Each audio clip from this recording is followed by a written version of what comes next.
Bien. Hanouka Sameach à toutes. La sikha que nous allons étudier aujourd'hui, c'est la sikha du projet d'écouter Sikhot sur Hanouka.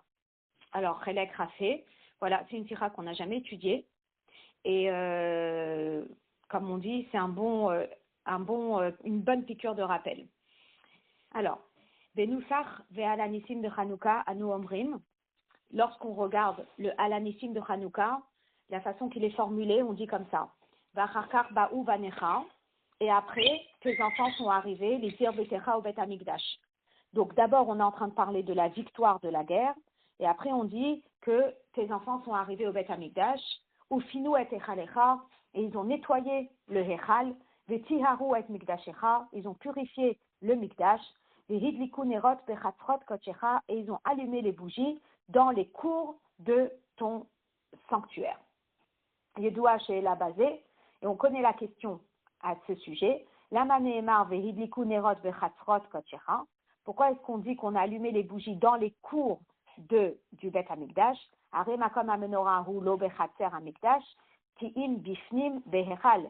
On sait très bien que l'endroit de la menorah n'était pas dans les cours, mais était à l'intérieur dans le Hechal. Alors, le Khatam Sofer donne une explication. Qu'est-ce qu'il donne comme explication? Al-Pi Psak HaRambam, selon l'explication du Rambam, שהדלקת הנרות כשרה בזרים, לפיכך אם הציב הכהן את הנרות והוציאן לחוץ, מותר לזר להדליקן. Le Khatam Sofer se base sur le Rambam qui dit qu'on a le droit d'allumer la menorah à l'extérieur du Hechal, donc dans les cours du Bet Hamikdash, et ce que fait le Kohen, c'est que lui nettoie les bougies, et après on fait sortir la menorah pour que un homme qui est Israël puisse l'allumer. Donc on l'emmène dans la Hazara pour qu'un homme puisse l'allumer. Et donc le Khatam Sofer qui raisonne et qui dit étant donné que les Grecs ils ont rendu impur le Hechal, alors le Hechal il était rempli d'idoles ou le Fichar vetiharu et mikdashecha lo hidliku nerot pifnim et la bechatzrot kochecha be'Hazara. Et donc, le Khatam Sofer continue avec cette idée qui dit que, étant donné que, eh bien, le lieu, il était impur, donc le temps qu'on purifie le Hechal, eh bien, on a profité pour allumer la menorah dans la cour, le temps qu'on nettoie à l'intérieur. D'accord? Et c'est comme ça que le miracle a été visible aux yeux de tous. Que le peuple juif a pu voir comment la petite fiole qui devait durer 15 jours a duré 8 jours.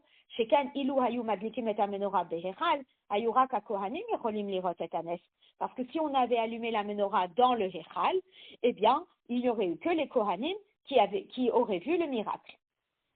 Ça, c'est l'explication du Khatam Sofer.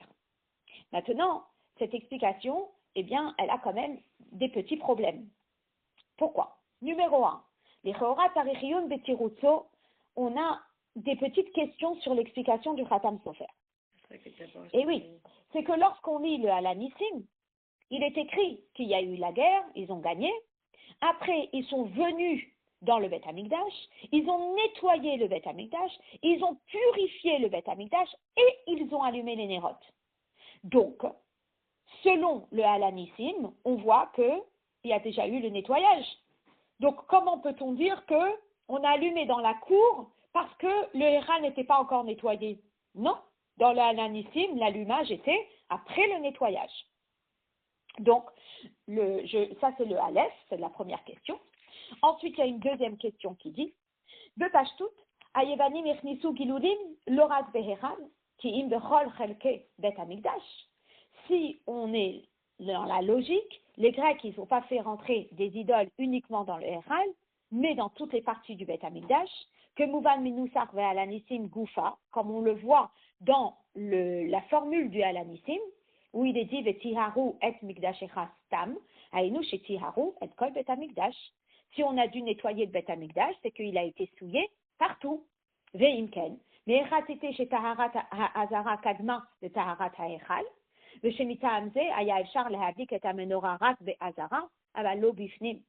Donc si on dit que tout le Bet Hamikdash a été souillé, d'où est-ce qu'on s'inspire pour dire qu'il y a uniquement la cour qui était nettoyée et pas le Héchal. Peut-être que tout a été nettoyé. ואין לומר שהדבר נעשה רק כדי שיתפרסם הנס, שהרי בשעה שהדליקו את המנורה, על כל פנים בפעם הראשונה, לא ידעו שיתרחש נס. Et si on dit, ah, mais on a mis la menorah dehors pour que tout le monde voit le miracle, ben, le premier jour, on ne savait pas qu'on allait avoir un miracle. Donc, comment peut-on expliquer ce concept de la menorah dans le Héchal? Troisième question, Bechol Ofen,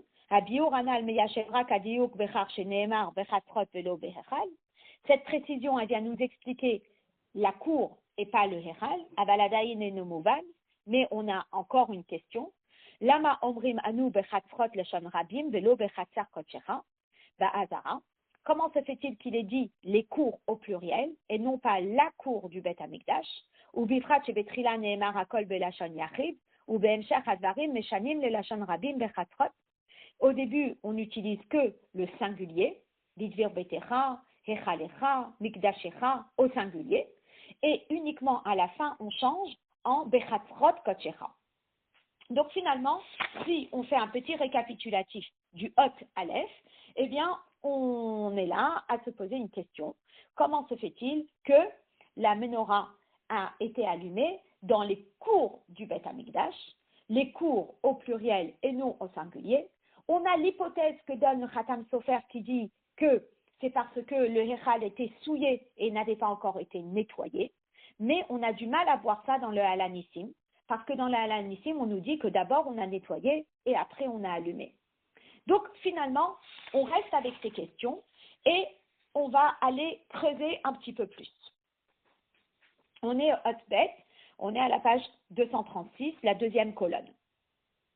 Les Chora Nirei Lomar, a priori, on pourrait dire, chez Be'amirat Vehidliku Nerot Bechatzrot Kodshecha, en akavana le Nerot Amenora, chez Bemikdash. Et là, le Nerot Acherim, Shehidliku behilul veshevach lakadosh baruch. Que lorsqu'on lit le Halanissim et on nous dit Vehidliku nerot bechatzrot kodshecha, le fait qu'il est écrit chatzrot au pluriel, eh bien, ça veut nous dire que c'était pas la menorah qu'on a allumée dans la cour, mais que c'était d'autres candélabres qu'on avait allumés. Et pourquoi? Parce que c'est l'habitude de exprimer notre louange à Dieu. D'ailleurs, on le voit que Fiche Matsinu, Shachat Adrachim Levate Inyan Shel Hilul La Hashem, Hi Aliede Nerot, que une des façons d'exprimer notre louange à Dieu, c'est d'allumer des bougies. On le voit, à Derach Mashenehemar, comme il est dit dans Yeshaya, des Urim Tibdu Hashem. Par des lumières, ils ont fait honneur à Hashem. Kemouva le halacha, le gabe Nerot Bet HaKnesset, comme c'est rapporté dans la halacha, qu'on allume beaucoup de bougies dans le Beth HaKnesset, dans une synagogue. Et pourquoi? Eh bien, c'est pour honorer l'endroit. Ou que de Matinu Benogea le Mikdash. Et comme on retrouve en rapport avec le Beth HaMikdash de Simchat Bet HaShoeva, Shehayu Madlikim Menorot Shel Zahav, qu'on allumait des grands candélabres d'or, de Ezrat HaNashim, dans l'endroit qu'on appelait Ezrat Nashim, Sheheiru et Kol Yerushalayim, qui éclairait tout Yerushalayim. Et tout ça pourquoi? Le kavod ha-simcha ha-gedola shen simchat bet ha-shoeva, c'est pour l'honneur de cette grande joie de simchat bet ha-shoeva. Ve'hatiur ve'hidliku nerot bechatzrot kodshecha, eno nimshach lema shelefanav. Et donc, on va devoir relire le Halanissim différemment. Et si vous avez le Halanissim sous les yeux, mais on peut aussi le lire dans la Sikha, on nous dit comme ça. On nous dit numéro 1, eh bien, si vous regardez le texte du début, on nous dit une fois qu'il y a eu la victoire de la guerre, tes enfants sont arrivés dans le Beth Amikdash, ou finou et echalecha, ils ont nettoyé le Beth Amikdash, tiharu et mikdashecha, et ils ont purifié le Beth Amikdash. Point. Et on s'arrête là. Et après, vehidliku nerot bechatzrot kodshecha, ils ont allumé les bougies dans les cours. En quel honneur? Les Hodot, les Hallel, les Shimcha Agadol. Donc, l'allumage ici ne fait pas référence à l'allumage de la menorah, mais l'allumage ici fait référence au remerciement à Akadosh Baruch Hu. Haïnu, shehidliku nerot vechule, vegam kavu shmonat yemei Chanukah elu, kedei le Hodot ou les Hallel. Et donc, on a allumé des bougies, certes, mais ce n'est pas les bougies de la menorah. On a allumé énormément de bougies dans les cours du Beth Amikdash pour remercier Akadosh Baruch Hu. Et de là, les Chachamim, ils ont fixé 8 jours, les Hodot ou les Hallel, pour remercier Hachem. Et finalement, on résout toutes les questions. Si on pose la question pourquoi on n'a pas allumé dans le Héchal à l'intérieur et on a allumé à l'extérieur, ben on nous dit parce qu'on n'est pas en train de parler de la menorah.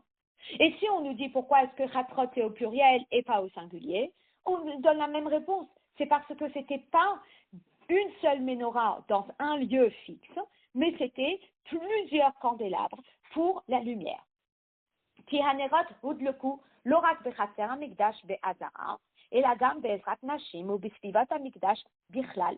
Mais on allumait beaucoup de candélabres dans la cour du Beth Amikdash où il y avait les hommes, la Hazara, la cour du Beth Amikdash qu'on appelle Ezrat Hanashim, et après le parvis des femmes, et aussi dans les alentours du Beth Amikdash. Et tout ça, c'est entièrement dissocié de la menorah avec le miracle de la fiole d'huile. Alors là, on a une grande question. Si nous, on arrive avec cette conclusion-là, que le Halanissim relève la purification, la victoire de la guerre, la purification du Beth Amikdash et l'allumage des candélabres pour des chandeliers, pour remercier Akadosh Baruch Hu, ça veut dire que quoi? Ben, ça veut dire que dans le Halanissim, on ne mentionne pas le miracle de la fiole d'huile. Donc, un Chadaïnou ne mouvan, on ne comprend pas. Al Pizenimsa, que selon ce raisonnement, il s'avère, chez Benosav ve'alanissim, l'oniskar klal, aflo beremez, nes hachemen behanerot, que dans le Noussach de Alanissim, on ne mentionne pas, même pas en allusion, le miracle de la fiole d'huile. Ou muskar borak anes de nitzachon amechama. Et on ne mentionne que le miracle de la victoire de la guerre.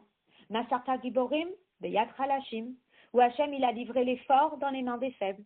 Verabim beyad meatim, et il a livré les nombreux dans les mains des peu nombreux. Asitak Shua Gedola, et que ça a fait une énorme délivrance. Mais on ne parle pas du tout du miracle de la fiole d'huile. Vegadla Atmia. Et la question elle est encore plus grande. Parce que Ita Bigmara Shabbat, Maï Chanukah, que lorsqu'on parle de Chanukah dans la Gemara Shabbat, et on pose la question, c'est quoi Chanukah? Et Rashi, il explique, c'est quoi cette question, Maï Chanukah? Il explique, il dit, Alézé Neskeva Uha. Sur quel miracle est-ce que les sages se sont appuyés pour fixer une fête? Et dans la Gemara, on nous dit, c'est que lorsque les Grecs ils sont arrivés dans le Hechal, Tim'u kol hashmanim, ils ont rendu impures toutes les huiles, velomatsu et la parechad, et ils n'ont trouvé que une petite fiole. Nasebones, et il y a eu un grand miracle, vehidliku mimenu shmonayamim, et cette petite fiole, à la place de durer un jour, elle a duré 8 jours. Le Shana Acheret, l'année suivante, Kevaoum, les Chachamim ils l'ont fixé, Ve'asaoum, et ils les ont fait, Yamim Tovim, Vehalel Vehoda'a. Des jours de fête où on va remercier Akadosh Baruch Hu. Donc dans la Gemara, on marque Hanouka pour le miracle de la fiole d'huile. Les sages, ils ont fixé que on va lire le Halanissim, et le Halanissim, ça va être Halel Vehoda'a, ça va être le remerciement. Venimsa. Chez Halel Vehoda'a, Halanissim Vehoda'a, le remerciement, eh bien, il se fait juste dans le modim qui est Hoda'a, les remerciements à Hachem, dans la formule de Halanissim. Nikbe'u be'ikar anes Hashemen. Alors, selon les Chachamim, dans la Gemara, il a été fixé pour le miracle de la fiole d'huile. Ve'er itachel, chez Benoussach ve'Halanissim, ein nes Hashemen niskar klal. Donc, lorsqu'on lit et on étudie la Gemara, et que dans la Gemara, on se pose la question, pourquoi est-ce que les Chachamim, ils ont décidé de fixer cette fête de Hanouka? Eh bien, on nous dit que c'était parce qu'on a eu le miracle de la fiole d'huile, formulé dans le Halanissim. Je regarde le Halanissim, et qu'est-ce qu'il y a? On ne parle pas du tout du miracle de la fiole d'huile. Et donc, on se pose une question, Mais comment ça se fait qu'on ne parle pas du tout du miracle de la fiole d'huile? Et donc, pour comprendre cela, eh bien, on doit introduire avec une question. Étant donné que le miracle, et on va dire un point fort du miracle, c'était quoi? C'était qu'il y a eu une victoire. Il y a eu Rabim beyad me'atim, Giborim beyad chalashim. Lama kavu et yemei Chanukah lo anes nitzachon hamelchama v'yeshuat Israël midei hayevanim et là anes par shemes. Alors la question entre guillemets, on va la formuler à l'envers, comme on dit, tu poses une question et moi je te la renvoie dans la, on va dire en le regardant sous un autre angle. Tu me dis comment ça se fait que le miracle de Parchemen de la fiole d'huile n'est pas mentionné dans la Nissim. Et moi, je te pose une autre question. Comment ça se fait que les Chachamim n'ont pas fixé la fête de Hanouka pour la victoire des Grecs, la victoire des Juifs contre les Grecs? C'est énorme. Tu as un énorme peuple, tu as un mini-peuple. Le mini-peuple, il gagne contre l'énorme peuple. Et toi, à la place de fixer la Hanouka pour la victoire des Grecs, toi, tu fixes Hanouka pourquoi? Pour Nes Parchemen. Et tu te demandes pourquoi c'est pas dans le Halanissim. Mais la question, elle est à l'envers. Comment ça se fait que Hanouka ne marque pas la victoire des Juifs contre les Grecs? Et pourquoi est-ce qu'elle marque quelque chose qui semble être quelque chose de secondaire? Erasu minatafel ikar. Comment ça se fait que les sages, ils ont pris un détail, qui est le détail de la fiole d'huile, au lieu de marquer la victoire contre les Grecs? Tant qu'on était sous l'emprise des Grecs, c'était une catastrophe. Donc finalement, c'était ça qu'il fallait qu'on marque. Et l'histoire de la fiole d'huile, on va dire entre nous, c'est comme une anecdote parmi tant d'autres qui se sont produites. Et non, les Chachamim, ils ont fixé la fête de Hanouka pour le miracle de la fiole d'huile. On me voit basé. Chez Ikar Akzera, et donc on reste avec notre question, pourquoi est-ce que ce n'est pas mentionné dans le Halanissim? Alors, me voir basé, c'est expliqué par cela. Chez Ikar Akzera, Bimei Hanouka, Lo Haïta ala Goufim Shel Israël. Donc déjà, recadrage. La première chose qu'on doit bien se rappeler, que l'histoire de Hanouka n'était pas un décret contre les corps. Et là, elle date d'Israël, mais c'était un décret sur la religion. Et plus que la religion, sur nos valeurs. Bitlu datam. Ils ont voulu annuler notre religion. Les hashkicham toratecha, ils ont voulu nous faire oublier la Torah. Les ha'aviram mechuke rotzonecha, ils ont voulu nous empêcher de faire les mitzvot. Que Mama Chazal ketvu al keren ashor, she'en lachem chelek be'eloke Israël, nous forcer à écrire sur les cornes de taureau qu'on n'a plus de part dans Akadosh Baruch Hu. Donc finalement, c'était pas une guerre du corps, c'était pas une guerre physique, mais c'était une guerre spirituelle. Alors vous allez me dire, mais finalement, il y a quand même eu une guerre physique. Mais finalement, ce qui se passe, c'est que parce qu'il y avait cette guerre spirituelle, alors à ce moment-là, eh bien, ils ont tué les gens physiquement. Oui, comme on réfléchit, les chassidim qui étaient en Russie, c'était une Russie communiste, ils n'ont pas voulu qu'on étudie la Torah, ils n'ont pas voulu qu'on ait des mikvaot, ils n'ont pas voulu qu'on ait des chadarim. Ok, donc c'est une guerre pour moi qui est une guerre spirituelle. Oui, finalement, le chassid qui n'obéissait pas, il était pris, il était torturé, il était tué, il était blessé. Donc finalement, ils finissent par attaquer le corps. Mais toute la raison pour laquelle ils attaquent le corps, c'est uniquement parce qu'ils ont un décret spirituel auquel on n'a pas envie de céder. Ça, c'était la parenthèse. La reine, l'okavu keikar netzanisaron amicha. C'est pour cela que les Chachamim, ils n'ont pas fixé la victoire sur ce qu'on appelle un point de passage qui nous permet d'arriver à un but. Parce que finalement, la guerre, c'était une guerre spirituelle, c'était une guerre contre notre foi, c'était une guerre contre notre attache à Kadosh Baruch Hu. Et parce qu'il y avait cette guerre, alors il y avait un combat. Donc si maintenant nous, on va fêter la victoire du combat, finalement, c'est comme si on mettait l'accent sur leur idéal, mais qui n'est pas réellement leur idéal. Donc, Anes Akashur le Kiyum Mitzvah Bevet Amigdash, qui est alors Ela et Nes Hashemen. Mais du coup, les Chachamim, ils ont fixé qu'en réalité, ils ont voulu toucher notre foi, alors le miracle, c'est le miracle de l'huile.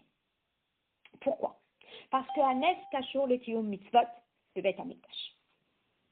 Parce que le Nes, il était attaché à une mitzvah dans le Beth Amikdash. Ou Bazé Goufa, et parmi les mitzvot, le Nerot Amikdash, il était attaché au Nerot du Beth Amikdash. Hameramzot al Klalut Inyan Torah ve Hamitzvot, qui font allusion à la globalité de Torah et mitzvot. Comme chez Nehemar, comme il est dit, Kiner mitzvah ve Torah. Or, on sait très bien que les mitzvot, la Torah, sont comparés à la bougie, ils sont comparés à la lumière. Donc, le grec, les Grecs, eh bien, ils ont voulu avoir une emprise sur notre Torah, ils ont voulu avoir une emprise sur la flamme, ils ont voulu avoir une emprise sur les mitzvot, ils ont voulu avoir une emprise sur ces bougies. Donc, la Torah, elle est comparée à un nerf, elle est comparée à une bougie, elle est comparée à une flamme. Et c'est là qu'on est en train de marquer le miracle. Tu as voulu toucher ma Torah, mais moi, ma flamme, elle va rester allumée. Et finalement, c'est ce qu'on revoit dans les messages en permanence. Tu as voulu toucher notre judaïsme, mais la flamme, on va la maintenir. Et donc, lorsque on fait cette fête de Hanouka autour de la flamme, c'est le symbole de notre attache avec Akadosh Baruch Hu. Et c'est ça qu'ils ont voulu toucher. Et c'est pour ça que la victoire, ça ne va pas être le Nes, ça ne va pas être le Nes de la victoire. Parce que la victoire, si vous voulez, c'est comme, on va dire, un passage obligatoire pour arriver à notre objectif essentiel. Et notre objectif essentiel, c'est la Torah et les mitzvot, qui sont symbolisés dans le nerf et dans la bougie. Donc, Beofan Amatim la Hatala Rochanit. Aval Adabar Sarir Vio, alors on a une question.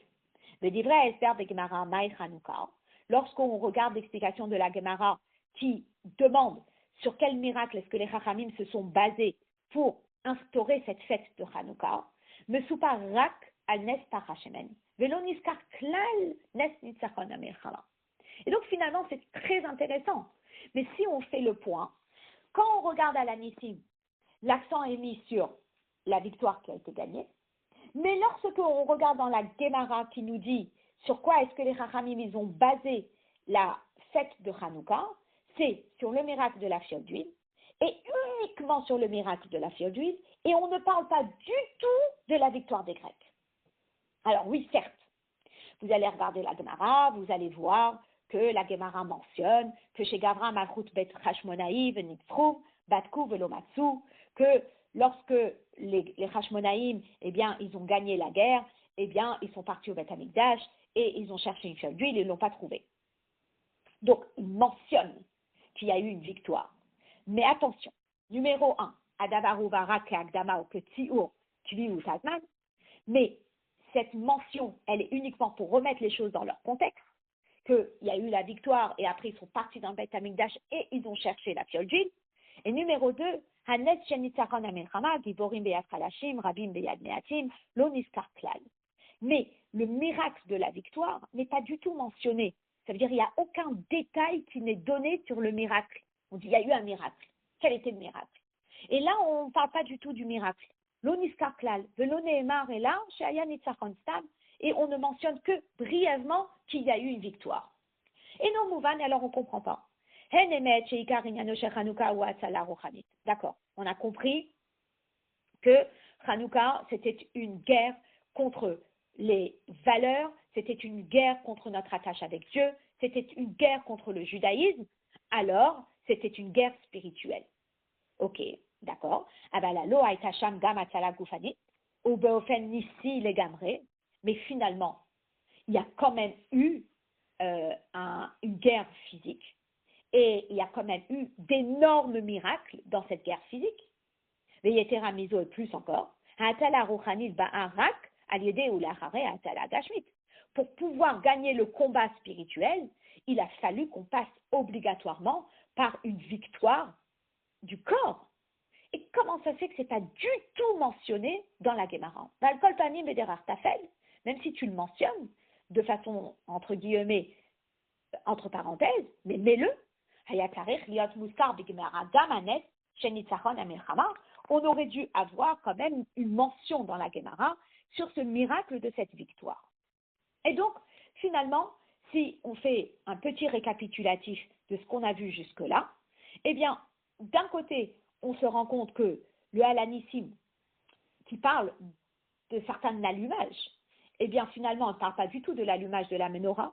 Il parle de différents chandeliers qu'on allumait dans la Hazara, dans la Ezrat Nashim, dans les alentours du Beth Amikdash, pour remercier Akadosh Baruch Hu. Donc, on n'est pas en train de parler du miracle de la fiole d'huile. On est plutôt en train de mettre l'accent sur la victoire, d'accord, de la guerre.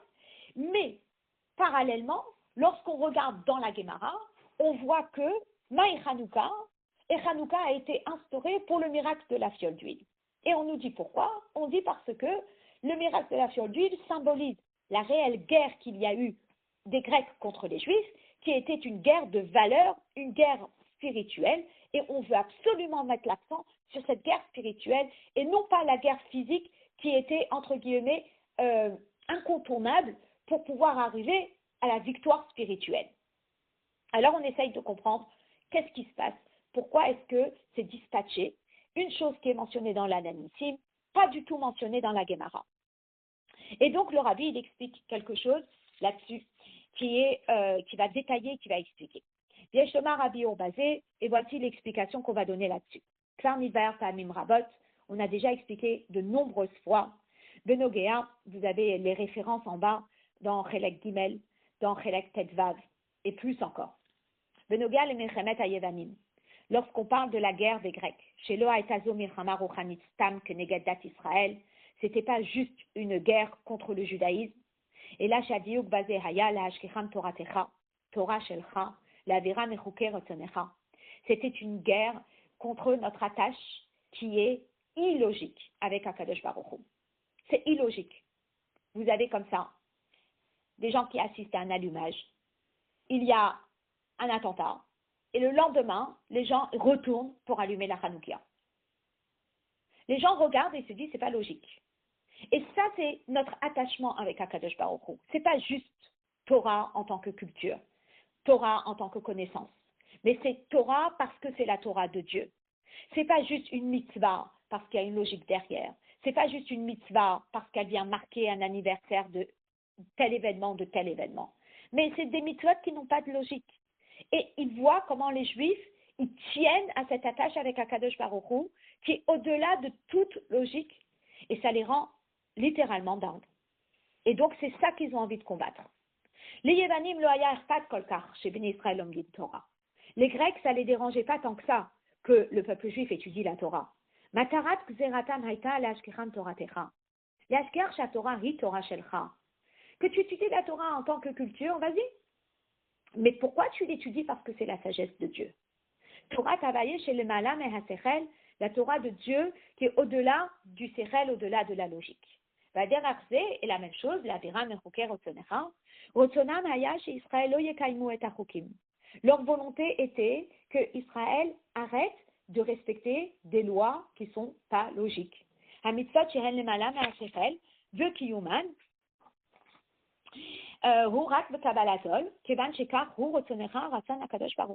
Tu vas faire ça uniquement parce qu'Hachem te demande alors qu'il n'y a pas de logique. Et comme on sait qu'un des points sur lesquels ils se sont énormément attardés, c'était sur enlever tout le concept de Tahara dans les familles. Et donc, ils ont persécuté les filles, qu'elles étaient obligées de passer par le palais avant de se marier. Ils ont interdit les mikvaot, et d'où vous avez le Baal HaTurim dans la parachate Toldot, lorsqu'on parle de Yitzhak qui creusait les puits. Il y a un Baal HaTurim là-bas qui explique qu'un des puits, ça fait référence au Galut Yavan, donc à l'emprise grecque, qui a arrêté les mikvaot, et Hachem, il a fait en sorte qu'il y ait un mikvé qui jaillisse dans la cour de chaque maison pour que cette mitzvah puisse continuer à être pratiquée. Mais les Grecs, ils ont voulu arrêter tout ce qui était au-delà de la logique. Et Mechemet Ayevanim Haïta Kenegedze, chez Béam Israël et Lokut, Inalet Legamre Megidre Aberia, Veina Yochola Lehitapes Pesechel Enushi. Et la guerre des Grecs, c'était sur cette attache qu'on a avec Akadosh Baruch Hu, qui est au-delà de la création, au-delà de tout ce qui est rationnel, au-delà de tout ce qui peut être perçu par l'intellect humain. Donc, une fois qu'on a compris c'était quoi la guerre contre les Grecs, des Grecs contre les Juifs, alors on va comprendre pourquoi est-ce que ce miracle, cette victoire, elle est marquée dans une bougie. Elle aurait pu être marquée dans autre chose. Mais pourquoi est-ce qu'elle est marquée dans une bougie? Vous avez Pessah, c'est marqué dans une matzah. Vous avez une soukha. Là, c'est marqué dans une bougie. Pourquoi?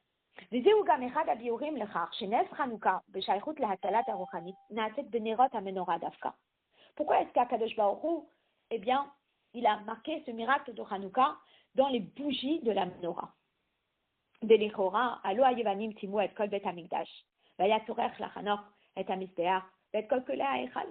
Finalement, les Grecs, ils ont rendu impur tout le Beth Amikdash. Et on nous explique dans une des notes en bas qu'ils ont littéralement eu besoin, ils ont eu besoin de refaire les kelim du Beth Amikdash. Donc, ils ont refait le Shulchan et on a eu besoin de l'inaugurer. Ils ont refait la menorah, ils ont besoin de l'inaugurer. Ils ont refait le Mizbeach, on a eu besoin de l'inaugurer. Donc, finalement, pourquoi est-ce que ce miracle, ce Hanouka, elle est spécialement attachée à la menorah? Ça aurait pu être un autre keli du Beth Amikdash.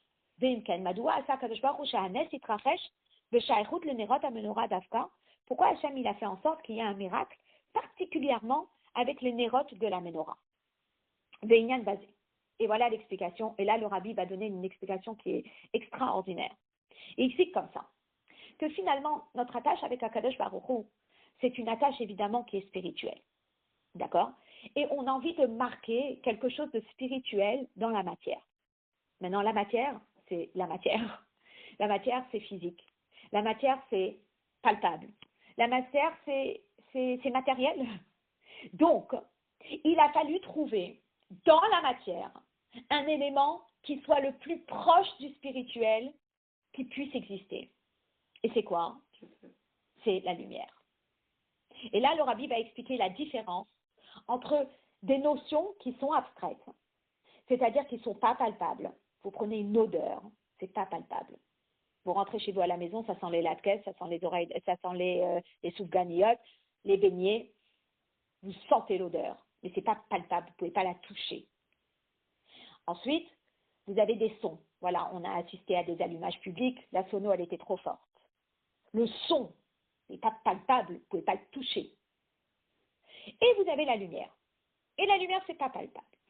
Mais finalement, parmi ces trois éléments qui ne sont pas palpables, celui qui est le plus spirituel, c'est la lumière. Et le rabbi va expliquer dans la sikha pourquoi. Il dit comme ça. Numéro 1, Ragil Adavar, Lenakot, Hamusag Vehamashal Shel Or. Que quand on est en train de parler de quelque chose de spirituel, on ramène souvent la lumière. Hein? D'ailleurs, il me semble, j'étais en train d'étudier dans le Tanya avec les filles, où on nous dit que elle est de la même façon que Chochma, il est plus élevé que la sottise, comme la lumière qui est plus élevée que l'obscurité. Donc la lumière, c'est tout ce qui est spirituel, d'accord? Ou Belashana Katouf, comme le verset dit, Kiner mitzvah, Torah or, la mitzvah elle est comparée à une bougie, la Torah elle est comparée à la lumière.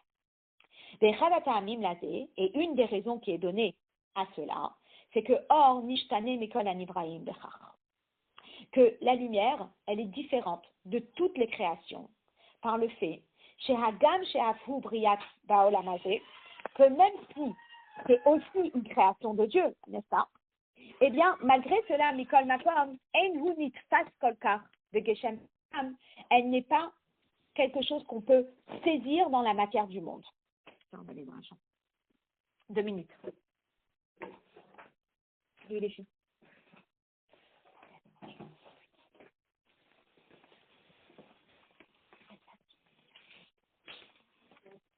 Ok. À l'image de la différence qu'il y a entre la voix, donc le son, marée, donc marée, c'est donc la lumière qui me permet de voir, veréach et l'odeur. Il dit, Gam benogea le kol, Amrou Chazal, que même si on parle de la voix, donc j'appellerais ça le son, les Chachamim disent chez Enbo Mamash, c'est pas quelque chose que je peux toucher, c'est pas palpable, n'est-ce pas? Mais finalement, regardez ce que le Rabbi dit. Il dit Be'ulam, al-af shebe'erech lidvarim gashmiim acherim, hakol Enbo Mamash, même si on va dire que c'est pas palpable par rapport à d'autres choses, Mikol Makom ne'echaz hu begeshem, mais finalement, il peut s'inscrire dans la matière. Ah bon? Comment? Dans les ondes de son qui font vibrer.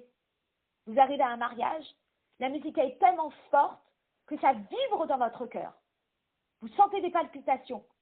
Donc ça veut dire que finalement, même si le son c'est quelque chose d'abstrait et qui n'est pas palpable avec les mains, finalement, ça peut se ressentir dans la matière. La même chose pour l'odeur. C'est un falpicheoura qui passe toute minadavar, même si ce n'est que, on va dire, quelque chose qui se diffuse à partir de quelque chose. Mikol makom yeshlo achiza begashmiyut adavar. Mais finalement, il y a un lien entre l'odeur et l'endroit d'où vient l'odeur. Donc si par exemple, eh bien, je sais pas, on rentre dans une maison et puis on sent l'odeur de l'huile d'olive, eh bien, on sait que c'est l'odeur de l'huile d'olive de la Hanoukia qui s'est diffusée dans la pièce. Donc, il y a une attache avec quelque chose de matériel. Il fait partie de la chose de laquelle il émane. Et après, avec le temps, cette odeur, elle peut se dissiper et elle peut partir. Par contre, lorsqu'on parle de la lumière qui permet de voir, Eno Geshem Hadavar Anire, c'est pas quelque chose qui s'attache avec quelque chose. Il n'y a pas d'attache matérielle.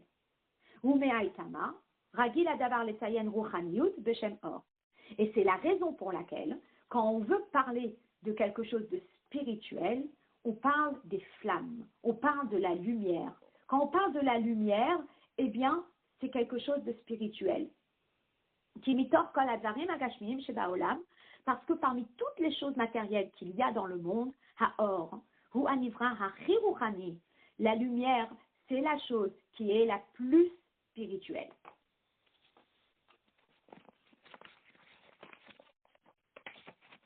Donc là, déjà, le Rabbi va nous expliquer pourquoi est-ce que le miracle de Hanouka, qui est la victoire d'un harcèlement spirituel, ils ont voulu qu'on s'arrête de s'attacher à Akadosh Baruch Hu. Pourquoi est-ce qu'elle s'est traduite dans la lumière? Parce que la lumière, c'est le symbole de notre attachement avec Akadosh Baruch Hu. C'est le symbole de ce côté spirituel dans notre vie. Donc, là, on est Otvav, on est à la page 240. Rabbi Yohanan benogea le or, Mosim hasbaragam b'ma'amar chazal benogea le nerot ha-menorah. Finalement, cette explication que le Rabbi vient de nous donner sur la lumière, elle vient nous rajouter une explication sur la phrase qui nous dit « Edut hi leva eolam sha'ashrina shora Israël » que la menorah, les bougies de la menorah, ça témoignait au monde qu'il y avait un Dieu sur terre. Mitzad ha-nes she'aya bener ha-ma'aravi. Il y avait un miracle incroyable dans cette lumière centrale, dans cette flamme centrale de la menorah, que Mimena Hayamadlik, que c'était la première à être allumée, n'est-ce pas? Mais finalement, elle brûlait après toutes. Enfin, je ne sais pas si vous regardez un petit peu quand vous allumez une bougie de Shabbat. L'enfant qui est allumé en premier, parce qu'en général, c'est les enfants qui allument avant leur mère, eh bien, sa bougie va s'éteindre la première, puisqu'elle est allumée en premier. Mais le Ner HaMa'aravi, cette lumière centrale de la menorah, on l'allumait en premier, mais elle brûlait après toutes. Et ce miracle, eh bien, c'est un miracle qui était visible. Et c'était le miracle qui montrait que Akadosh Baruch Hu, il était choré, il résidait parmi le peuple juif. Denechora et Nomouvan, a priori, on ne comprend pas.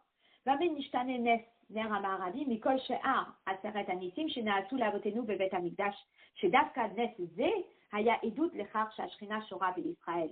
Pourquoi c'est spécialement ce miracle qui montrait qu'Akadosh Baruch Hu, il réside dans le peuple juif? Vous savez, quand vous regardez dans Pirkei Avot, dans le Perek Hamishi, on nous parle des 10 miracles que le peuple juif a expérimentés à l'époque du Beth Amikdash. Il y avait des miracles qui étaient dans le Beth Amikdash. Si vous regardez, il y avait des miracles, par exemple, où il n'y avait pas de mouches, ok, c'est un miracle dans le Beth Amikdash, mais il y avait aussi des miracles dans Yerushalayim, où on nous raconte que les gens, ils arrivaient tous pour Shalosh Regalim, pour les 3 fêtes, qui étaient Pessah, Shavuot et Sukkot, et il y a toujours eu de la place pour loger tout le monde. Ça, c'est un grand miracle, que tout le monde était capable de démontrer avec le doigt qu'il y avait un miracle. Et malgré cela, quel est le miracle sur lequel on dit « Ah, on sent qu'Hachem, il est là », c'était le miracle de la menorah. Les Chora Adaraba, au contraire. Mais comment chez la menorah, il y a Behechal. La menorah, elle était dans le Hechal.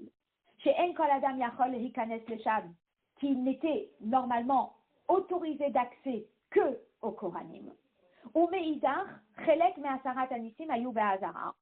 Et d'autre part, il y avait d'autres miracles qui étaient dans la Hazara, visibles de tous. Ou Memela Ayou Yoter Yuduim Lakol. Et donc, ils étaient plus connus par les gens. Mais maintenant, on peut comprendre, une fois qu'on a expliqué, c'est quoi le concept de la lumière? Que la lumière, c'est le symbole de la spiritualité.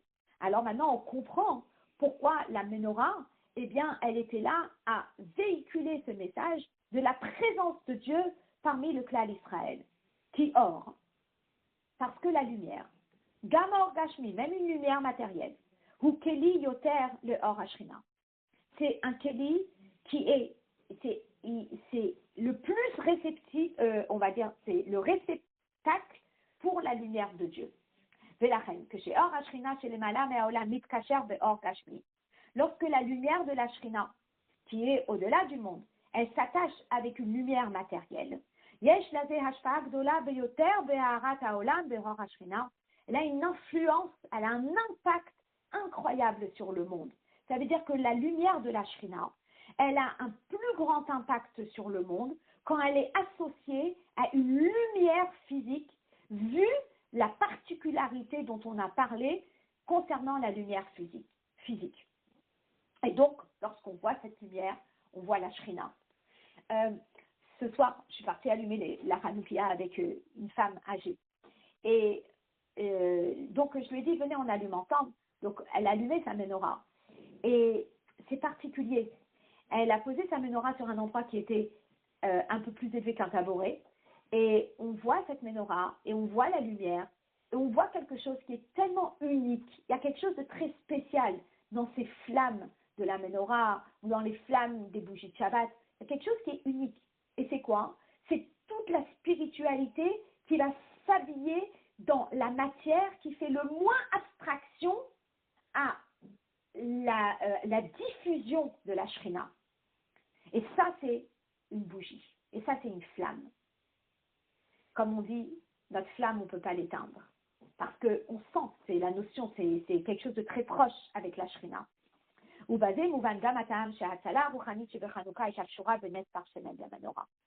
Et donc, maintenant, on comprend tout à fait pourquoi est-ce que cette victoire, elle s'est traduite dans l'allumage de la menorah. Il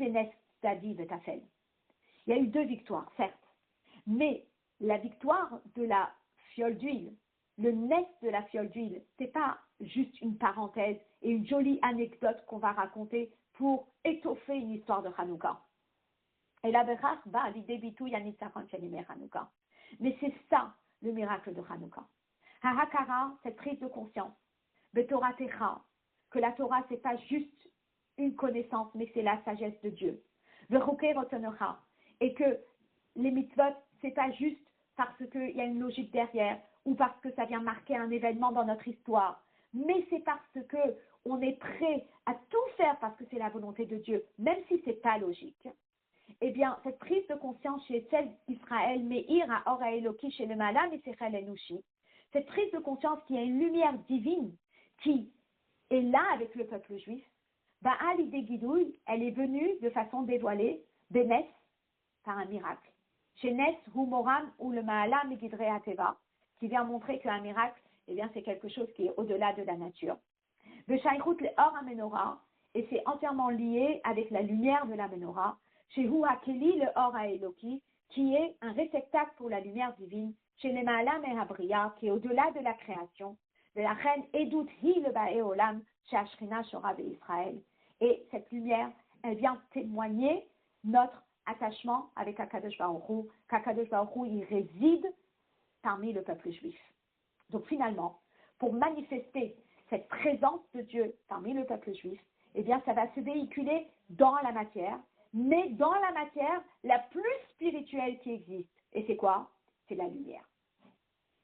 Alpi Kolanal, alors, après avoir expliqué tout cela, Yuvan Gamara Gemara, on va pouvoir comprendre la Gemara. Et on va reprendre les termes de la Gemara. Que dit la Gemara? La Gemara, elle dit Maï Chanukah. Al-Ezenes Pour quel miracle est-ce qu'on a fixé cette date de Hanouka? Chez Bo Muskarak Nes Parchemen. Et quand je regarde la Gemara, on ne mentionne que le miracle de la fiole d'huile.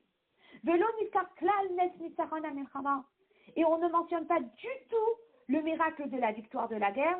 Et comme on l'a expliqué plus haut dans la Sira, on le mentionne très brièvement pour nous remettre dans le contexte, mais rien de plus.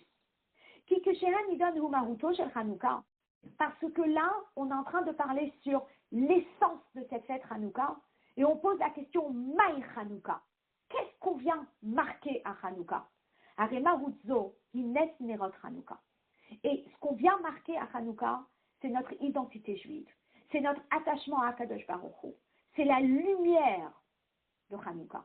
Hamoré à la Or Aruchani, Ner Mitzvah, Sheheir, Alédé Anitzachon Aruchani, qui montre cette lumière spirituelle, la lumière de la mitzvah, qui a brillé par cette victoire spirituelle. Alors, il est vrai, on n'ignore pas le fait qu'il a fallu passer par un miracle de guerre, de victoire d'une guerre pour arriver à cette victoire spirituelle. Parce qu'on est bien conscient que s'il n'y avait pas la victoire de la guerre, on n'aurait pas pu avoir Hanoukat Amigdash. Ou même là, Aflonerot, Nesanerot, on n'aurait pas eu le miracle de la fiole d'huile. Afalpiken, la Chareshena Asekvar Anesarochani, une fois que le miracle spirituel a eu lieu, il Adabar Ve'anes Akashmi Enotofes Makom. Alors, le miracle matériel n'a plus de place. Ve'eder Fisat Makom de Hara, Eno al Derach Mama Chazal, Shragab Betehara Me Aene, chez Or Aner Batel Mitnea Or Hashemesh, de Hatam Af chez Or Hashemesh Enorak Or Gadol Yoter Betamut, et la Rouchone Gam de Echut Aor, Mikol Makom Are Gam Or Aner ou Metziut Shel Or, et là, chez Maï Ahane. Là, le Rabbi il explique que le miracle de la fiole d'huile, une fois qu'il y a eu ce miracle, l'autre miracle, quelque part, il n'a plus, entre guillemets, n'a plus de valeur. D'accord? Et le Rabbi, il explique, c'est pas comme si je vous disais que j'allume ma lampe torche de mon téléphone au soleil. Vous allez me dire, à quoi sert ta lampe torche alors que tu as le soleil? Le soleil est tellement fort que ta lampe torche, elle ne vaut plus rien. Mais finalement, la lampe torche, elle est allumée, donc c'est pas qu'elle ne vaut plus rien. Mais là, on est en train d'expliquer un concept qui est encore plus élevé. C'est qu'il y a eu deux miracles. Il y a eu, certes, en début, le miracle de la victoire. Ok, c'est un grand miracle. Mais ce miracle de la victoire a été suivi par le miracle. Et je mettrai un grand L et un grand E. Et ce miracle-là, c'est le miracle qui va marquer notre identité, qui va marquer notre attachement avec Hachem. Et une fois qu'il y a eu ce miracle, eh bien, tout le reste, c'est, entre guillemets, rien. Et on va expliquer avec des exemples. Et donc, Machéen Ken Benidon Didan. Ici, c'est pas comme l'histoire du soleil avec la lampe torche. Il est le Gabéa Ora Rouchani, chez Heir de Hanouka, les Denes Anerot. Dans notre histoire de Hanouka, cette lumière divine qui a été révélée grâce à ces lumières, eh bien, Hakashur, le Or à Eloki, chez les Malam et Guidré Abria, qui est attaché à la lumière de Dieu, qui est au-delà de la création. Et le Metsiout, la Nitzachon, Agashmit, Fisat, Makom, Klal. La victoire de la guerre, elle n'a plus du tout de place. Pourquoi? Parce que cette lumière, elle vient véhiculer notre attachement surnaturel avec Akadosh Baruch Hu. Donc forcément, toute guerre physique, eh bien c'est quelque chose qui est dans ce qu'on appelle les lois de la nature, entre guillemets, la création. Et finalement, c'est rien par rapport à une connexion qui est au-delà de la création. Et là, le Rabbi, il explique, mais là, et c'est pour cela,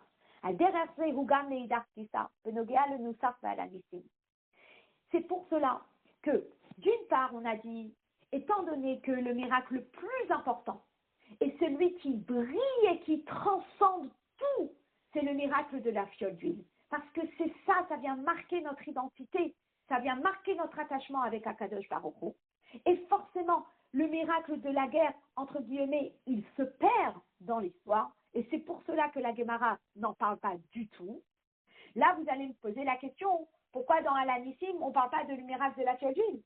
Et la réponse, elle est très simple. Parce que si on parle du miracle de la fiole d'huile dans Al-Anissim, eh bien, à ce moment-là, il va faire un voile sur le miracle de la conquête, de la guerre.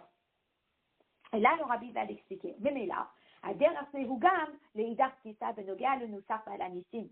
concernant le Nusach de Al-Anissim,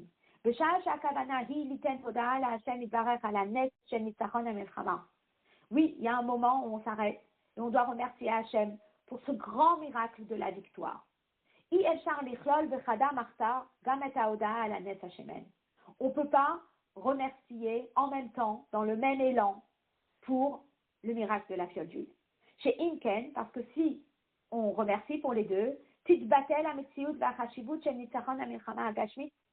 bien, va s'annuler entre guillemets, l'importance de la victoire de la guerre matérielle. C'est pour cela que les Chachamim ils l'ont divisé en deux parties. Il y a d'abord eu d'une part, le remerciement et la reconnaissance du miracle de la fiole d'huile.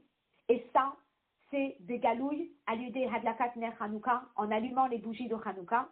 D'autre part, on doit quand même remercier pour ces grands miracles qu'il y a eu de la défaite des Grecs dans cette guerre, d'Amirat Ve'alanissim en disant Ve'alanissim.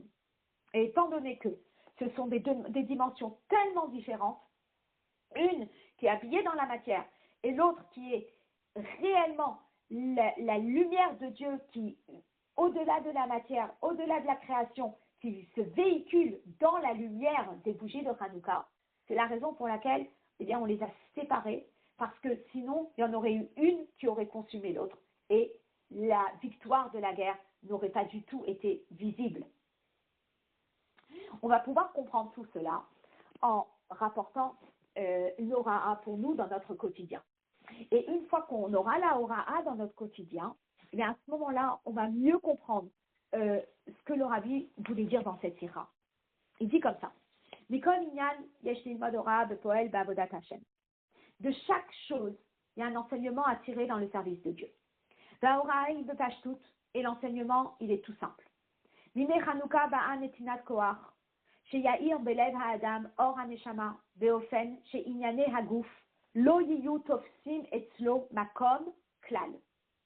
Des jours de Hanouka, on remet sur papier nos priorités. Ça nous donne la force de nous recadrer dans nos priorités.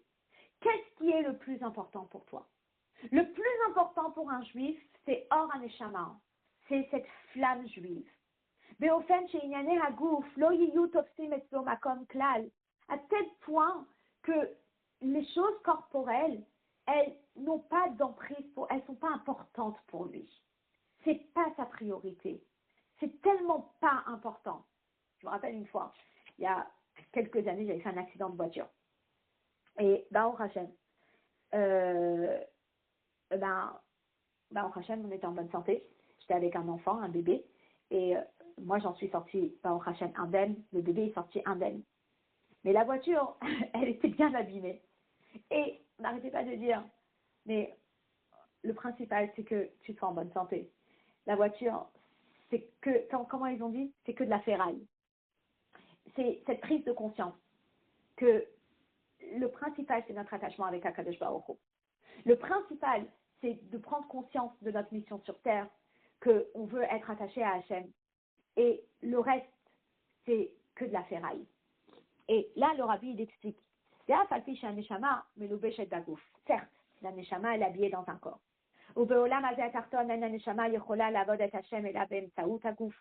Et dans ce monde-ci, la neshama, elle ne peut servir Dieu que grâce à son corps. C'est son corps qui lui permet de servir Dieu. Toutes les mitzvot, elles sont faites avec la matière. Et si mon intellect, il a envie de s'exprimer, il lui faut un cerveau. Et le cerveau, c'est matériel. Je fais un IRL, il y a un cerveau dans mon IRL. Et si une personne, elle est chesed, eh bien, elle va avoir besoin d'une main pour aller mettre la main dans la poche, pour aller donner une pièce à quelqu'un. Et si la personne, elle va avoir la crainte de Dieu, eh bien, elle va s'abstenir d'éteindre une lumière Shabbat. Et ça, c'est grâce à un corps physique, à un corps matériel. Donc, qu'est-ce que je fais? Je l'ignore, mon corps. Je ne peux pas l'ignorer, mon corps. Mais là, c'est un recadrage sur nos priorités. On a eu, dans l'histoire de Hanouka, il y a eu 2 points. Il y a eu la victoire de la guerre contre les Grecs et on a eu cette victoire spirituelle pour défendre notre attachement avec Akadosh Baruch Hu. Et ça, c'est notre priorité. Et c'est ça qu'on ne doit pas oublier et c'est ça qu'on marque en allumant les bougies de Hanouka. Et donc, Melavnim Yemei Hanouka, les jours de Hanouka viennent nous enseigner quelque chose. שיש בכוחו של יהודי להביא לכך שלא תהיה לגשמיות תפיסת מקום אצלו כלל. Le juif, il a cette force de faire en sorte que la matière n'a pas une place chez lui. ואין הכוונה רק לגשמיות שאינה שייכת לעבודת הנשמה. Et on ne parle pas seulement de la matière qui est, entre guillemets, opposée à la Torah, au mitzvot. גשמיות כזו אינה צריכה להיות מלכתחילה. Ça, c'est évident que cette matière-là, eh bien, elle ne passe pas le seuil de ma porte. Puisque on sait très bien qu'il n'y a qu'un certain nombre de choses que je peux acheter à Auchan, il n'y a qu'un certain nombre de choses que je peux acheter à Leclerc, et ces choses-là, je vais m'en servir pour le service de Dieu. Et là, mais même dans ces courses qui arrivent d'Auchan, ou ces courses qui arrivent du marché, ou ces courses qui arrivent du boucher, que je compte consacrer au spirituel pour faire mon repas de Shabbat, ou pour bien manger, pour être en bonne santé, pour pouvoir mieux servir Dieu, eh bien là, on me dit, un juif, il doit se travailler chez les Gashmiut Zolotiet Tfisat Makom Klal, de ne pas faire tout un plat de ce matériel. Mais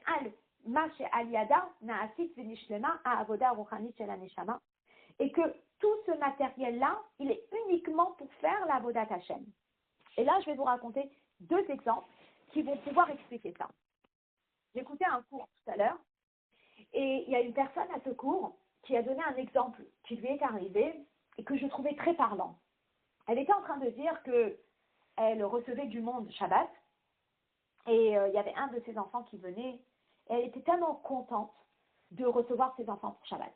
Et donc, c'est une personne qui met ce qu'on appelle les petits plats dans les grands, et qui a fait une grande soupe, j'imagine une soupe mixée ou quoi. Et elle était tellement contente. Et il s'avère que sa fille, elle a pris du temps pour arriver, et elle allume les bougies, elle essaye de les allumer avant l'heure, et elle s'est précipitée pour réchauffer sa nourriture, et je pense qu'elle doit avoir un four de Shabbat, parce qu'elle a mis la soupe dans le four. Et là, on est juste avant l'allumage, et la façon qu'elle a mis la soupe dans le four, la soupe, elle s'est littéralement renversée. Et donc, elle a de la soupe partout dans le four. Mais d'un autre côté, l'heure du Shabbat est arrivée. Et donc, elle décide de laisser les choses telles quelles. Apparemment, son four, il était resté allumé parce qu'il doit être en mode Shabbat. Et elle a revu ses priorités. Cette soupe qu'elle a fait avec tellement d'amour pour sa fille, elle en a fait tout un plat. Mais Akadosh Baruch Hu lui a montré que finalement, le plus important, c'est quoi? C'est de respecter le Shabbat. Donc, elle a tout arrêté. Elle a laissé son four dans, on va dire, la saleté. C'est pas une saleté, c'est dans cette soupe qui n'arrêtait pas de continuer à cuire et à macérer. Et elle, y avait cette petite flamme. Et cette petite flamme était, tu es ma priorité. Hakadosh Baruch Hu m'a demandé qu'à 16 heures, telle et telle minute, je suis censée m'arrêter et allumer les bougies de Shabbat. Et là, cette priorité, elle est revenue en priorité et elle a compris que son four, il va falloir qu'elle le laisse et qu'elle allait s'en occuper après Shabbat. Et ça, c'est réellement le message de la Sikha. Le message de la Sikha, c'est oui, on a besoin de la matière pour servir Dieu.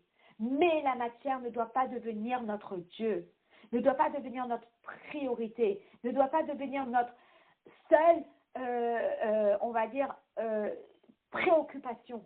Notre préoccupation, c'est de servir Dieu. Mais maintenant, et on utilise la matière pour le service de Dieu. Et quand je dis pour le service de Dieu, il y a une nuance. J'étais en train de réfléchir à un autre exemple pour expliquer cette nuance.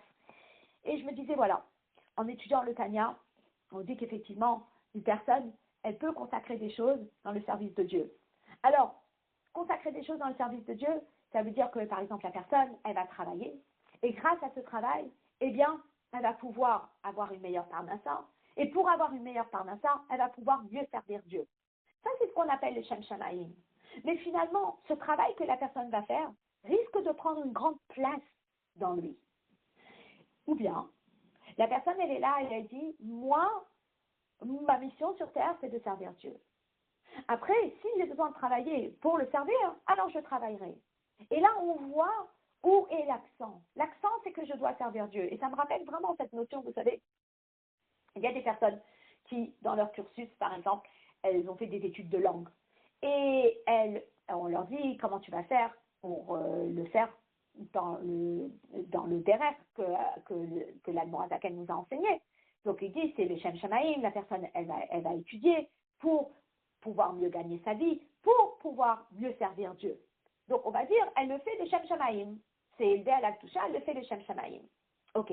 Maintenant, vous allez avoir un shaliach qui part en shirout, allez, on va dire à 25 ans, et il atterrit dans un pays où il ne parle pas la langue. Quel est son objectif à lui? Son objectif à lui, c'est qu'il doit donner un cours de Torah. Son objectif à lui, c'est qu'il doit donner un cours de Mahamar, il doit donner une Sikha, il doit donner la Gemara. Et finalement, il est bloqué, il se dit, mais comment je vais pouvoir donner un cours de Torah si je n'ai pas la langue? Et là, il va apprendre la langue. Mais il va apprendre la langue pour pouvoir donner ce cours de Torah. Et finalement, ce qu'on remarque, c'est que l'état d'esprit, il est différent. Et c'est ça que nous explique Hanouka. Ce que nous explique Hanouka, c'est oui, on est dans un corps. Et oui, on a besoin de notre corps. Parce qu'on ne peut pas vivre et on ne peut pas faire les mitzvot sans ce corps. Mais attention, tu ne vas pas mettre l'accent sur le Nitzachon Amilchama. Tu ne vas pas mettre l'accent sur la victoire de la guerre. Tu ne vas pas mettre l'accent sur le matériel. Toi, ce que tu dois avoir en objectif, c'est le spirituel.